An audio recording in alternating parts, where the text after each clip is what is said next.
the pulse of America right now hates USAID, and while they are rogue, they do play an important role. It is stuff that we need to be involved in. Venezuela, Iran, Russia, China. I mean, just to name a couple, we need to be involved in that kind of stuff, and to do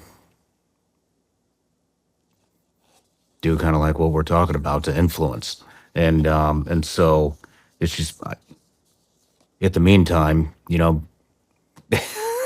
done a lot of corrupt shit.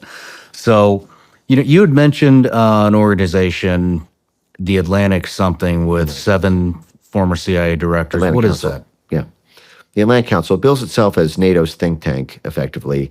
They you can the easiest way to think of them is the sort of civil military, semi-clandestine, even though it's public-facing, coordinating arm for NATO priorities. So when you have NATO is obviously the Western world's military alliance, and so they're concerned with the military, activity of U.S., France, UK, the whole, all the NATO countries, and it's their sort of consensus military activity. And people are, finding this out, who are mostly concerned with domestic policy. They're finding this out more and more with this USAID story, which is that a huge and sometimes the most important and dispositive element in military work is actually the civil affairs, is actually the political and civil society topography of the target country and its regional partners, allies, and adversaries. And that oftentimes it's that the political which determines the military result much more so than the military activity itself. We're seeing this, for example, with Georgescu, right? NATO wants to build the military base right there and just point like a gun out at Crimea. This will obviously put the people of Romania, put a big fat kick me sign on their back from Russia the moment this goes operational. Okay? Well, NATO doesn't want that to happen. Could NATO roll into Romania right now and run a Yugoslavia run back like 1995 and 1999, and Georgescu gets elected, gets elected head of state, decides to cancel the NATO air base, kick everyone out. Kind of a diplomatic incident if they roll in and napalm raid, from fighter jets and drones, the sitting government of Romania, just because they ran that party won the election and decided to cancel a military base. So the military can't do that directly. What they need is the civil military. They need the civil side of military operations to make that election result not happen. And you see the same thing. It's not just always about tilting elections. Sometimes it's about the passage of a law. For example, Ukraine, there was a lot of tense debates about the post-2014 Maidan Revolution government's in Ukraine's stance towards the Russian half of the country. The Russian ethnics, the Russian-speaking portion part of the country, the representation of the Russian side of the story on Ukrainian TV or on social media or culture or the religious issues around the Russian Orthodox Church. Well, every bit of pro-Russia institutional affinity link that's cleaved out of Ukrainian politics or civil society helps further achieve the NATO goal of folding Ukraine into NATO and of helping Ukraine at that point militarily achieve reconquest of the breakaway Donbass and Crimea region. And so, but the problem is if Zelensky didn't want to do that, for example, in May 2019 when he took office, or April 2019.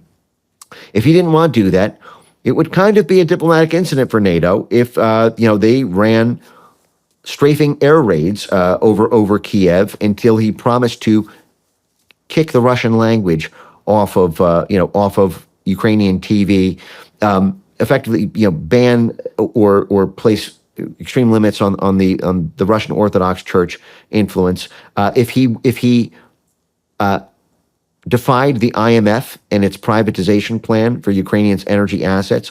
NATO wants that done, but NATO can't be the one to do it. They can't have their fingerprints on the gun.